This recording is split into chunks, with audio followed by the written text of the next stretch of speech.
কেন বাংলাদেশের বিপদের বন্ধু মোস্তাফিজ? কথা খুব কম বলেন। মৃদুভাষী মোস্তাফিজুর রহমান সাংবাদিকদের কাছেও আরাধ্য। যে কয়েকবার তিনি তাদের মুখোমুখি হয়েছেন, তার কাছে যাওয়া প্রায় সব প্রশ্নেরই উত্তর ছিল ছোট। কখনো এক বাক্যে, কখনো এক দুই শব্দেই থমকে গেছেন মোস্তাফিজ। অথচ জাতীয় দলে তার সতীর্থ কাউকে জিজ্ঞেস করে দেখুন, তাদের দলের সবচেয়ে বেশি মজা করেন কে? সবার তালিকার উপরেই একটা জায়গা থাকবে মুস্তাফিজের জন্য। তবে একটা দৃশ্যের বর্ণনায় হয়তো কিছুটা বোঝানো যাবে মাঠের বাইরের মুস্তাফিজকে। আরও দিন তিনেক আগে আবুধাবি থেকে দুবাইয়ে আসার প্রস্তুতি নিচ্ছেন বাংলাদেশ দলের ক্রিকেটাররা। সবার লাগেজ গুছিয়ে তারা তুলে দিয়েছিলেন টিম বাসে। মুস্তাফিজ এলেন শেষের দিকে। এসে হোটেলের গেট নয়, তিনি ছুটে গেলেন পেস বোলিং কোচ টেইটের দিকে। টেইটের মুখের কথা ছিল এমন, আমার কাজ হচ্ছে তাকে খুশি ও আত্মবিশ্বাসী রাখা, বাকিটা সে নিজেই করে ফেলবে। সেই কাজটা মুস্তাফিজ কতটা ভালো করতে পারেন তা দেখা গেছে একদিন পরেই।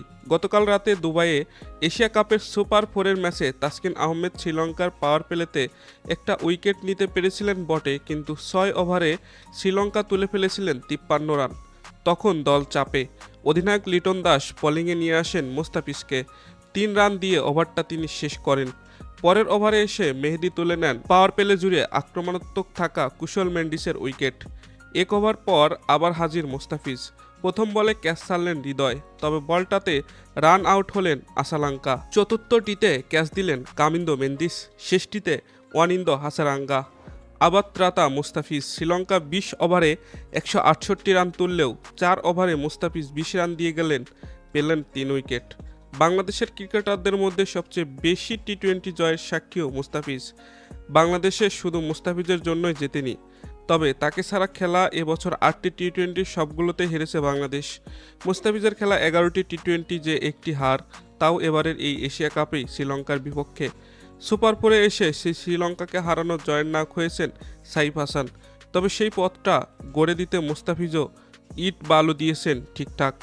তাকে হয়তো সবচেয়ে বেশি ভালো ব্যাখ্যা করতে পারবে ম্যাচের শেষে সংবাদ সম্মেলনে বলা সাইফের কথাটাই। উনি যখনই বল করে, দল একটা সংকটময় পরিস্থিতিতে থাকে। তিনি বিপদের সময় বোলিংয়ে আসেন, বেশিরভাগ সময় ডেলিভারিও করেন। সত্যি তো, মুস্তাফিজ তো বাংলাদেশের বিপদের বন্ধুই।